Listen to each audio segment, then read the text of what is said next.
Alright, hello, my name is Blitz37. Today I have a video for you guys on how to class change in Trials of Mana. There are a lot of changes compared to the original, and I did a video like this a while ago, but yeah, let's get started. So first, I will be heading to the Windstone in Lawrence. This will be for my first class change. I'll be class changing with Reese first. I'll be making her a Valkyrie, which is her light path, and I'll be explaining why I'm making her a light path. But basically, Reese, she's a support character. She benefits a lot from her light paths. So that's why I'm making her a Valkyrie, but you can also use her Dark Path. The difference between light and dark in this game is light is more healing focused, more support wise for your characters, and dark is more combat orientated and focuses on like debuffing enemies and stuff like that. So I'll be making Reese a Valkyrie, but I'll also be showing her alternate class routes also. And for each character, they also learn different skills and abilities. So if you don't know what character you want to use, or what character you want to promote, or which route you want to class change, I recommend making multiple save files and experimenting with each of the characters. Um, this game has like 12 different save states, so you can like for each character they have four like specific class routes. So you can just use as many as you want. For Charlotte, I'm making her a priestess, which is her light path. It's really good because Charlotte is a healer. She's all about healing, and she benefits a lot from this light path. But you can also make her an enchantress, which is her dark path, which makes her focus more on combat and using more magic or offensive magic. And then for Hawkeye, I will be making Hawkeye a ninja, which is his dark path. It's pretty good because Hawkeye is a very offensive character. He specializes in dealing as much damage as possible. And the only requirement to become to even class change for your first class change, you only have to be level 18, and you have to be at one of the specific mana stones in the game. Now, I'd recommend that you promote here in Laurent or near Laurent where the Windstone is, because that's the first mana stone you get access to, and you won't get access to another mana stone until like nearly halfway through the game when you start fighting the Benevodons, or when you're about to start fighting the Benevodons.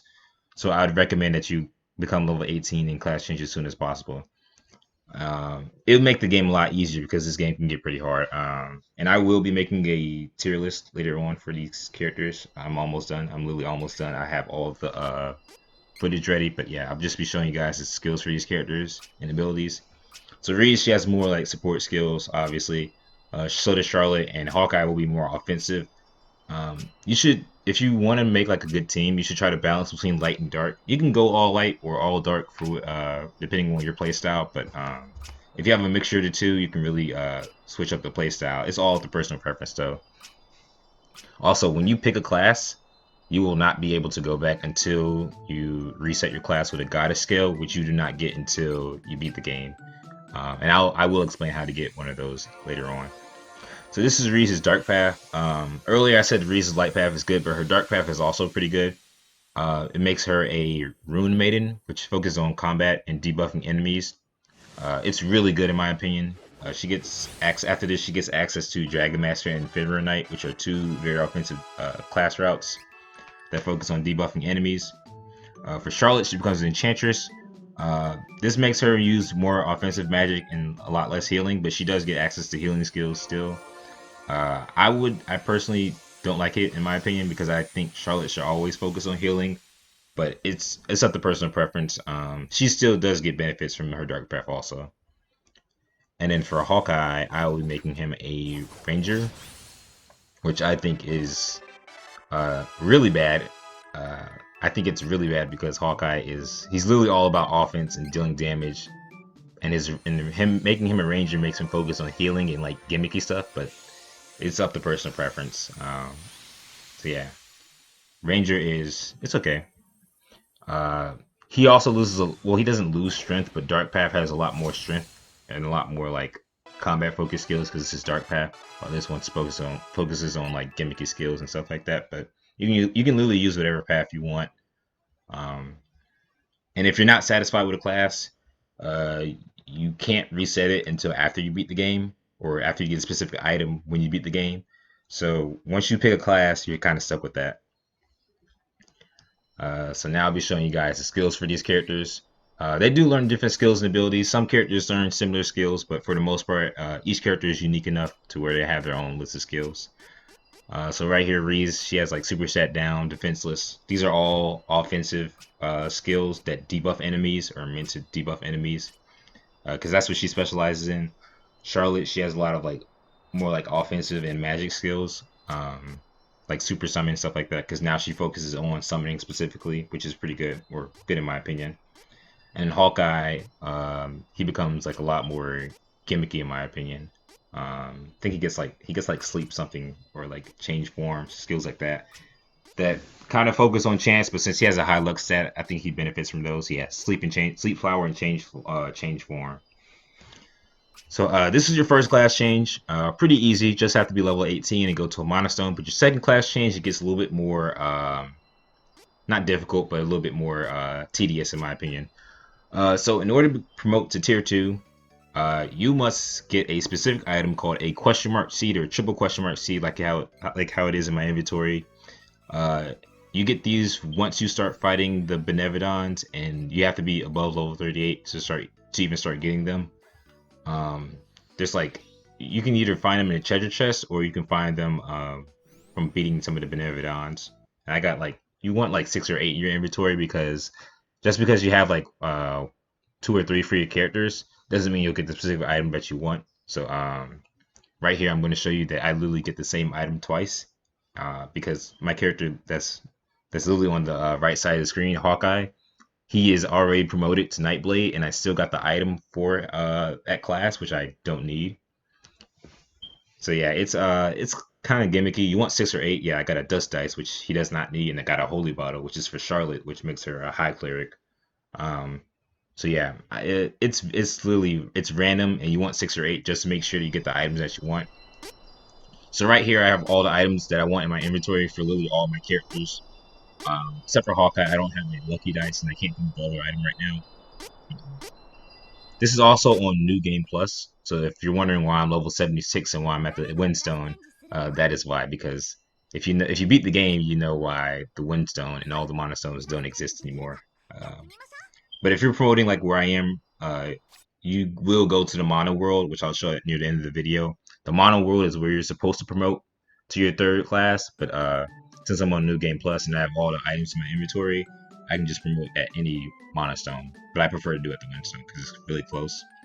So right here we have High Cleric and Sage. High Cleric is her light path for Charlotte, and Sage is light dark. Sage is really good. It focuses on healing all your allies and increasing their stats with like saber skills, which I think are really good. It's a really good class. Now, if you don't know which class you want to pick for each character, I recommend making multiple save files. It's like 12 for 12 save states in the entire game. So you can literally like experiment with each character. Since they all have 4 classes, you can make like 2 save states per character. And right here, I'm making Breeze a Star Lancer. This is her light dark path. It also focuses on buffing all your allies, but also has a little bit of combat oriented skills for Reese. It's really good in my opinion. And I'll make a tier list later when I explain why, but I think it's a really good class. Venatus is also a good skill, focuses more on combat, but I think Star Lancer is a little bit better. And next we have Ninja Master and Nightblade. I'll be making Hawkeye Nightblade, which is his dark path. It's really good. It focuses only on combat. Has a lot of magic skills. Focuses on like insta killing enemies. It's really good in my opinion. Especially if you're new to the game, I'd recommend this class. It's really good. And then they also get different skills and abilities for each character. So it's up to personal preference. If you don't like how a certain character plays, you can either reset their class after you beat the game or make a separate save state.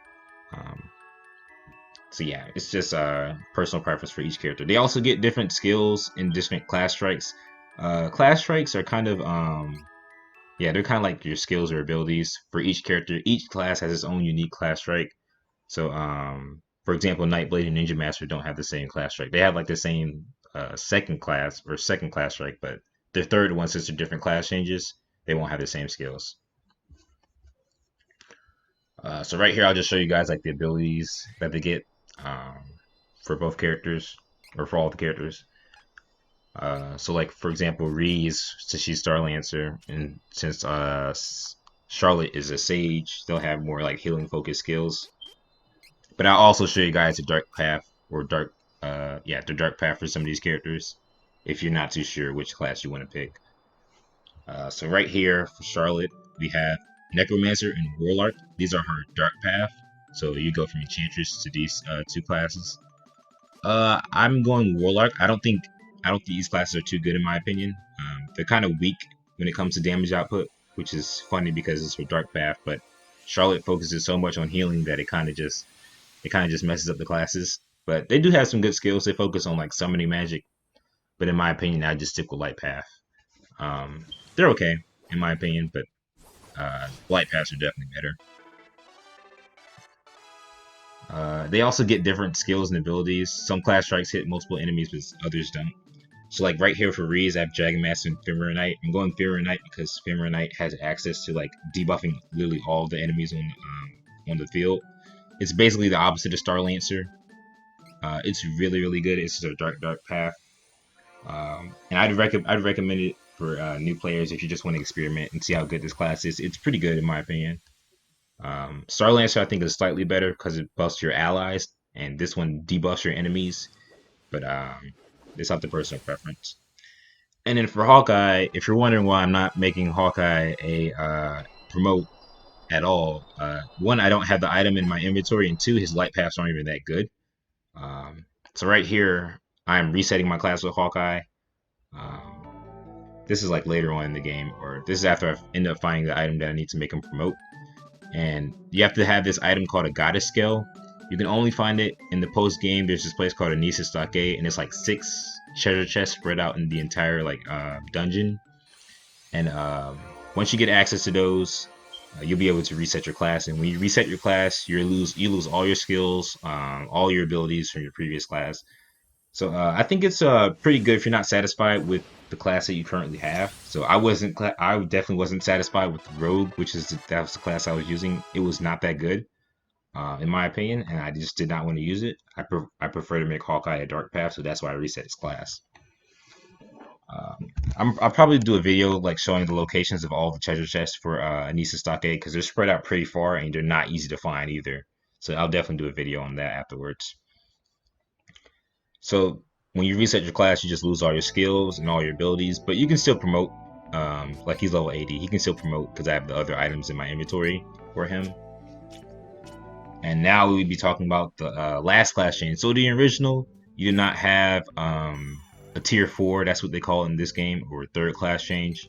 The game will literally just end when you beat it, but here you have tier 4, and tier 4 you can only access after you beat the game, and it's post-game content, but after you beat the game, you'll have these quests for some of your characters. You'll have to pick up these specific items or beat a specific boss, but once you get that, you become tier 4.